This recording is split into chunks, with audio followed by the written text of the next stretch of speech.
ഏവർക്കും നമസ്കാരം. നമ്മളിന്നൊരു പുതിയ വീഡിയോയിലേക്കാണ് കടക്കാൻ പോകുന്നത്. അതെന്താണെന്ന് ചോദിച്ചു കഴിഞ്ഞാൽ ഞാനിന്നൊരു കാളനാണ് ഉണ്ടാക്കാൻ പോകുന്നത്. ഈ കാളൻ ഉണ്ടാക്കാൻ നമ്മൾ തൈര് വാങ്ങിക്കുകയൊന്നും അല്ലായിരുന്നു. ഞാൻ പശുവും പാൽ തന്നെ കാച്ചി ഉറയൊഴിച്ച് വെച്ചിരുന്ന് ആ തൈര് കൊണ്ടാണ് നമ്മൾ കാളൻ ഉണ്ടാക്കുന്നത്. പണ്ടൊക്കെ നമ്മൾ ഈ കാളനും മോരും ഒക്കെ ഉണ്ടാക്കുന്ന പാല് കാച്ചുന്നത് അങ്ങനെ ഒരു പ്രത്യേക രീതിയിലാണ്. മംഗലത്തിലാണ് പാല് കാച്ചുന്നതും. അത് വിറകടുപ്പേ വെച്ചാണ് പാല് കാച്ചി ആ മോരിനും തൈരിനും ഒക്കെ എന്നാ രുചിയാണെന്നറിയാമോ. അങ്ങനെയാണ് ഞാനിപ്പോൾ ഇതെല്ലാം ഇങ്ങനെ അടുപ്പേ വെച്ചാണ് മംഗലത്തിലാണ് ഇതെല്ലാം ഉണ്ടാക്കി വെച്ചേക്കുന്നത്. ആ കാളൻ ഉണ്ടാക്കുന്നത് എങ്ങനെയാണെന്ന് നമുക്കൊന്ന് കാണാം. കാളൻ ഉണ്ടാക്കാൻ വലിയ പണിയൊന്നുമില്ല കേട്ടോ. നല്ല അടിപൊളി രുചിയാണ് ഇങ്ങനെ കാളൻ ഉണ്ടാക്കി കഴിഞ്ഞാൽ. ഇപ്പം എല്ലാവരും തൈര് മിക്സിക്കകത്ത് അങ്ങ് അടിക്കുവാണ്. പക്ഷേ ഞാൻ അങ്ങനെയല്ല. നമ്മളിത് കടകോലുണ്ട് ഇവിടെ. എനിക്ക് നേരത്തെ വലിയ കടകോലുണ്ടായിരുന്നു. പശു ഇറക്കുമ്പോഴൊക്കെ വലിയ കടകോലുണ്ടായിരുന്നു. ഞാൻ വലിയ കാലത്തിനകത്തൊക്കെ തൈരുണ്ടാക്കി വെച്ച് കാലയ്ക്ക് ഇങ്ങനെ വിൽക്കുകയൊക്കെ ചെയ്യും.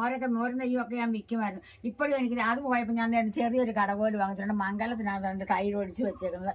ഈ കടകോല് കൊണ്ടാണ് ഞാൻ ഈ തൈര് കടയാൻ പോകുന്നത്. അതെങ്ങനെ ഇങ്ങനെ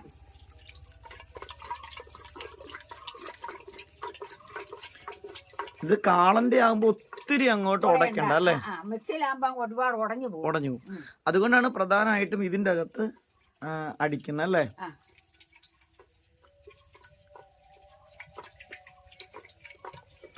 ഒത്തിരി ഉടഞ്ഞ് മോര് പോലെ ആയി പോയ ശരിയാണ്. എന്നാ ഉടയ്ക്കാതെ ഒഴിക്കാന്ന് ചോദിച്ചാൽ അതും ശരിയാവത്തില്ല. പീര പോലെ വരും അല്ലെ തൈരിന്റെ. ഇത് നല്ല കട്ട തൈരാണ് കേട്ടോ. അപ്പം ഇതിന്റെ ഒരു പ്രത്യേകത വെച്ചാൽ നമുക്ക് വേറൊരു വീഡിയോയിൽ എങ്ങനെയാണ് നല്ല പെർഫെക്റ്റ് ആയിട്ട് തൈര് ഉറയൊഴിക്കണം അല്ലെ പാൽ ഉറയൊഴിക്കണമെന്ന് നമുക്കൊന്ന് കാണിക്കാം ഒരു ദിവസം അല്ലേ? കാരണം ഒത്തിരി ഇത് അങ്ങ് ലൂസ് ആക്കണ്ട അല്ലേ? ഇനി എന്നാ ചെയ്യുന്നത് ഇതിന്റെ അകത്തേക്ക്? ഒരു കരിവേപ്പില ഇതിനകത്തിടും. അതാണ് മോരിന്റെ പ്രധാനം. കരിവേപ്പില ഇട്ടിട്ടൊന്ന് കലക്കി എടുത്താലുണ്ടല്ലോ ആ മോരിന്റെ ഒന്നും കൂടെ കലക്കണം അല്ലേ? അപ്പൊ നല്ല സ്മെല്ല് വരുന്നത്. ഇതൊക്കെ ഞാനിങ്ങനെ പണ്ട് പോലെ ചെയ്തോണ്ടിരുന്നതാ. ഞങ്ങൾക്ക് പാലും തൈരും ഒക്കെ അമ്മയ്ക്ക് കച്ചവടം ഒക്കെ ഉണ്ടായിരുന്നു അല്ലേ? പശു ഒത്തിരി ഉണ്ടായിരുന്നു. 4 പശു എങ്ങാണ്ട് നമുക്ക് ഉണ്ടായിരുന്നില്ല അമ്മേ? 4 പശു അതിന്റെ കുഞ്ഞുങ്ങളും ഒക്കെ ആയിട്ട് അതിനെയൊക്കെ അമ്മ പണ്ട് നോക്കിക്കൊണ്ടിരുന്നതാണ്. പക്ഷെ ഇപ്പൊ അമ്മയ്ക്ക് നോക്കാൻ മാത്രമേ പറ്റുള്ളൂ, അകലെ നിന്നിട്ട് അല്ലേ? വേറൊന്നും ചെയ്യാൻ പറ്റത്തില്ല. പിന്നെ പശു വളത്തിൽ നിന്ന് വേണ്ട ആളുകൾ വിചാരിക്കുന്ന നിസ്സാര കാര്യമാണ്. പക്ഷെ വലിയൊരു പണിയാണ് അല്ലേ? വലിയൊരു പണി, നല്ലൊരു പണിയാണ് അല്ലേ? ആദായം ഉണ്ട്. അതോടൊപ്പം തന്നെ ആളുകൾക്ക് ഏറ്റവും ശുദ്ധമായ പാല് കൊടുക്കാൻ പറ്റുമെന്ന് അതിനേക്കാളും വലിയൊരു കാര്യം അല്ലേ? അപ്പൊ ഇനിയാണ് മീനെ തൈര് കടഞ്ഞു കെട്ടിന് എടുത്തോണ്ട് വെക്കുക. നമ്മുടെ കാളൻ ഉണ്ടാകാൻ കഷ്ണം ഇടുന്നതിനകത്ത് ഞാൻ ഏത്തക്കായ ഉണ്ടെന്ന് 2 കായ എടുത്തിട്ടുണ്ട്.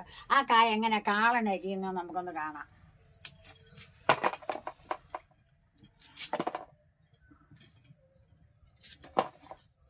കാ പൊളിച്ചാണ് എടുക്കേണ്ടത്, ചെത്തുമല്ല, പൊളിക്കണം കായ. ചില മോരുകറിയിൽ നമ്മൾ പൊളിക്കാതെ ഇടും അല്ലേ? സാധാ മോരുകറി നമ്മൾ കൂട്ടാനുള്ളതാണെങ്കിൽ പൊളിച്ചു കഴിഞ്ഞാൽ നേരെ വെള്ളത്തിലേക്ക് ഇടുന്നില്ല, കറ പറ്റും. അപ്പൊ നമ്മളിത് 2 കാ പൊളിച്ചെടുത്ത്. 2 കാ മതി, കുറച്ചേ ഉള്ളൂ. തൈരിനനുസരിച്ച് നമ്മൾ കായ എടുത്താൽ മതി. അപ്പൊ 2 കായ എടുത്തിട്ടുണ്ട് ഞാൻ. ആ കായ നമുക്ക് ഇനി ഒന്ന് അരിയാം. അത് എങ്ങനെയാണെന്ന്. കാളന്റെ നടുവേ നമ്മൾ കീറും കായ ആദ്യം. ഇങ്ങനെ കീറിയിട്ട് ഇങ്ങനെ ചേന്തിയാണ് അരിയുന്നത്. കണ്ട ഇങ്ങനെ നീളത്തി വരണം കായ. കാളന്റെ കായ ഇങ്ങനെയാണ് അരിഞ്ഞിടേണ്ടത്. അപ്പോൾ ഞാൻ 1.5 മുറി കായ എടുത്തുള്ളൂ കേട്ടോ. നമ്മളൊക്കെ അപ്പോൾ കുറച്ച് മതിയല്ലോ. അതുകൊണ്ട് ഒരുപാട് കായ ആയി കഴിഞ്ഞാലും കൊള്ളുമില്ല. അപ്പോൾ ഒരു കായയുടെ പകുതി കൊണ്ട് എടുത്തുള്ളൂ, ബാക്കി ഇവിടെ ഇരിക്കുവാണ്. അപ്പോൾ നമ്മളിത് കായ അരിഞ്ഞിട്ടുണ്ട്. നമ്മളിത് ഒരു വട്ടക്കലത്തിനകത്ത് ഇടുവാണ്. ഈ കാ വേവിക്കണം. നമ്മൾ നന്നായിട്ട് കാ വെന്തെടുക്കണം. അപ്പോൾ നമ്മളത് ഇതിനകത്ത് ചേർക്കേണ്ടത് നമ്മൾ സാധാ മുളക് പൊടിയാണ്. പിരിയമുളക് ചേർക്കരുത് കേട്ടോ. കളർ വന്നാൽ കൊള്ളുമില്ല. നമ്മൾ സാധാ മുളക് പൊടി 1 സ്പൂൺ മുളക് പൊടി ഇടുന്നുണ്ട്. നമ്മളിത് ഇത്രയും മുളക് പൊടി ഇടുന്നുള്ളൂ. പിന്നെ വേണമെങ്കിൽ നമുക്ക് തൈര് ഒഴിക്കുമ്പോൾ വേണമെങ്കിൽ ഇച്ചിരി മുളക് പൊടി ഇടാൻ, കളർ കുറവുണ്ടെങ്കിൽ. ഇപ്പം നമ്മൾ കാ വേവിക്കാൻ ഇത്രയും മുളക് പൊടി ഇടുവാണ്. ചിലര് പച്ചമുളക് മാത്രം ഇടുമെന്ന് വിചാരിക്കും. പക്ഷെ മുളക് പൊടി ഇട്ടാലാണ് ആ ഒരു ഗോൾഡൻ കളർ അല്ലേ കിട്ടത്തുള്ളൂ. അപ്പൊ മഞ്ഞൾപ്പൊടി ഇത്രയും മഞ്ഞൾപ്പൊടിയാണ് ഇടുന്നത്.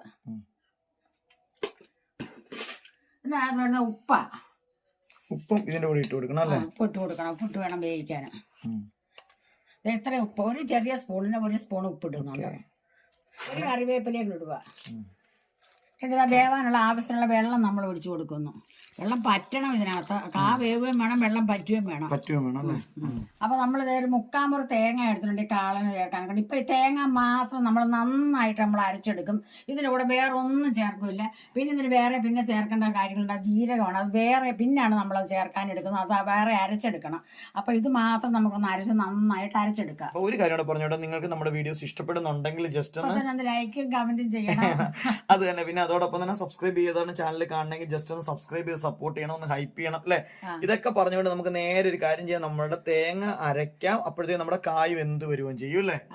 അങ്ങനെ നമ്മുടെ കാതേ അമ്മ എങ്ങനെ വേവിച്ച് വെച്ചിട്ടുണ്ട്, അതൊന്ന് മറ്റൊന്ന് തേങ്ങ അരച്ച് വെച്ചിട്ടുണ്ട്. ഇനിയിപ്പോ എന്താ ചെയ്യണേ? നമ്മൾ കടുക് പൊട്ടിക്കാൻ തുടങ്ങണേ. പച്ചമുളക് കീറുവാണ്. നടുവേ കീറുന്നതേ ഉള്ളൂ, പൊട്ടിച്ച് വിടർത്തുന്നില്ല. കീറി വെച്ചു അല്ലെ.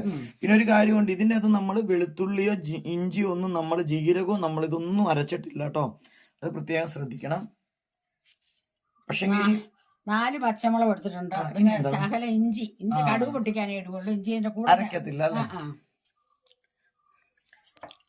ലേശ ഇഞ്ചി ചേർത്തു അല്ലേ.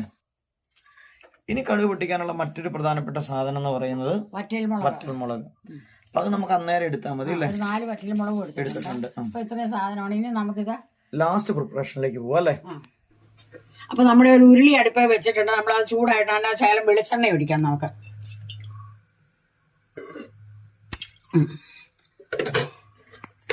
നമ്മുടെ കുഞ്ഞുരുളിയാണ് കേട്ടോ, കൊച്ചുരുളിയാണ്. എണ്ണ ചൂടായി നമ്മൾ കടി ഇടുവാണ്. അപ്പൊ നമ്മുടെ പച്ചമുളക് അങ്ങോട്ട് ഇടാം നമുക്ക്. പച്ചമുളക് ഒന്ന് വാടിക്കഴിഞ്ഞിട്ട് നമുക്ക് ഇഞ്ചി ഇടണം.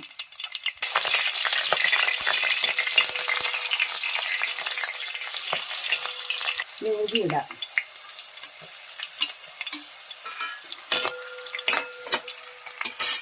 കറിവേപ്പിലയും ഇട്ടേക്കാം.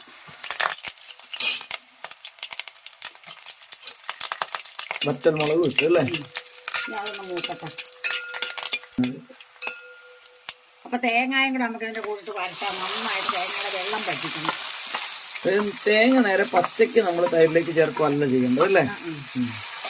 ജീരകം എന്ത് നമ്മൾ ഇങ്ങനെ കല്ലയിൽ വെച്ച് ജസ്റ്റ് ചെറുതായിട്ട് വെള്ളം ഒന്ന് തളിച്ചു കൊടുത്തു അല്ലേ. 1-2 ഡ്രോപ്പ് കൊടുത്തിട്ട് അമ്മ ഇങ്ങനെ അരച്ചെടുക്കുവാണ് കേട്ടോ. ഈ അരച്ചെടുക്കുന്ന ജീരകം ഒരു പ്രത്യേക രീതിയിലാണ് നമ്മുടെ കറിയിൽ ചേർത്തിരിക്കുന്നത് അല്ലേ. നമുക്ക് തേങ്ങയുടെ കൂടെ ഇടാം.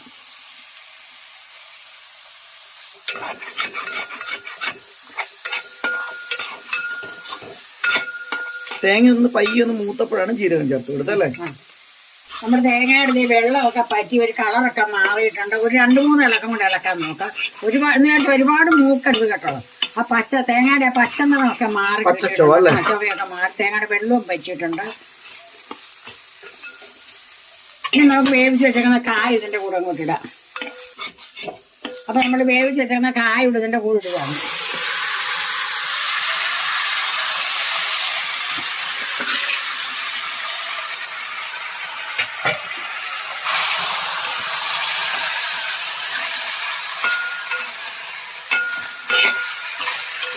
ഇനിയിപ്പോ ഓണത്തിനൊക്കെ നിങ്ങൾ ഇതുപോലെ കാളല്ലേ ഉണ്ടാക്കണം അല്ലേ. അപ്പൊ അതെല്ലാം കൂടെ ഒന്ന് സെറ്റായി. ഇനി നമുക്ക് തൈര് അങ്ങോട്ട് ഒഴിക്കാം. ഇതിലേക്ക് നേരെ തൈര് ഒഴിച്ചു കൊടുത്താൽ മതി അല്ലേ. നമ്മുടെ മൺകലത്തിൽ വെച്ചിരിക്കുന്ന തൈര് ഡയറക്റ്റ് നമ്മൾ ഇതിലേക്ക് ഒഴിച്ചു കൊടുക്കാം.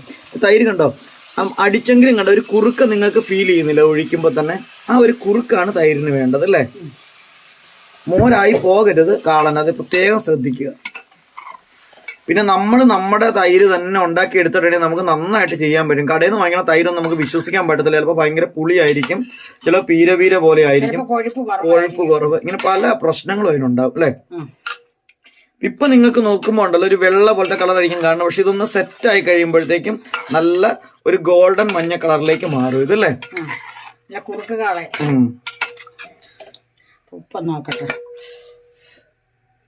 കാരണം ഉപ്പ് നോക്ക്, നമ്മള് മോരിൽ നമ്മൾ ഉപ്പ് ഇട്ടിട്ടില്ല, പക്ഷെ നമ്മുടെ കായിൽ ഉപ്പിട്ടോണ്ട് ആ ഉപ്പ് അല്ലേ കറിയിലേക്ക് എന്തോരം ഉണ്ടെന്ന് നമ്മൾ ചെക്ക് ചെയ്ത് നോക്കി. ഇനി നമ്മൾ ഇതിന്റെ അകത്തേക്ക് നമ്മുടെ നോർമൽ ഉപ്പ് അല്ലേ, ഇപ്പോഴാണ് നമ്മൾ ഉപ്പ് നോർമലായിട്ട് ചേർക്കുന്നത്. ആദ്യം വന്ന ഉപ്പ് എന്ന് പറഞ്ഞാൽ കായ്ക്കകത്ത് ഉപ്പ് മാത്രമേ ഉള്ളൂ അല്ലേ. കായ്ക്ക് നല്ല കുറുക്കം ഉണ്ട്. അത്യാവശ്യം മോരിന് നമ്മുടെ കാളന് തീർന്നില്ല അല്ലേ. കൂട്ടം കൂടെ കാളിനുണ്ട്. ഉരുവാപ്പൊടിയാണ് മോരിന് ഏറ്റവും നന്നായിട്ടുള്ളത്. ഉലുവാപ്പൊടി ചേർക്കണം. ചിലര് വിചാരിക്കും ഈ ഉലുവ ഇവര് പൊട്ടിച്ചില്ലെന്ന് ഓർക്കും കേട്ടോ, കടുക് പൊട്ടിച്ചപ്പോ അല്ലെ. ഉലുവാപ്പൊടി തന്നെ ചേർക്കണം. അതാണ് ഇതിന്റെ ഒരു ടെക്നിക്ക്, മറ്റൊരു സീക്രട്ട് ടെക്നിക്ക് അതാണ്. ഉലുവ ഇട്ട് പൊട്ടിച്ച അത്ര ഒരു ടേസ്റ്റ് വരില്ല അല്ലെ.